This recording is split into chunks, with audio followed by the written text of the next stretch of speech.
In primetime news this evening, new 8 p.m. curfew among tighter restrictions as government responds to COVID spike. Not so cool. Manchester tops parish record for daily confirmed cases. And stopping the waste. Government to intervene after farmers lament excess tomato produce.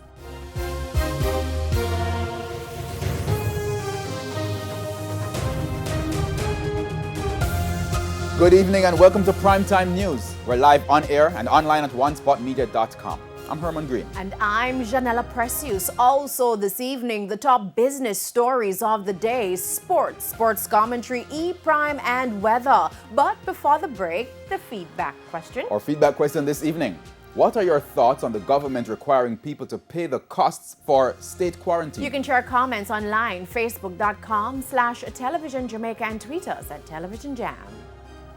Please stay tuned. Primetime News returns right after this break.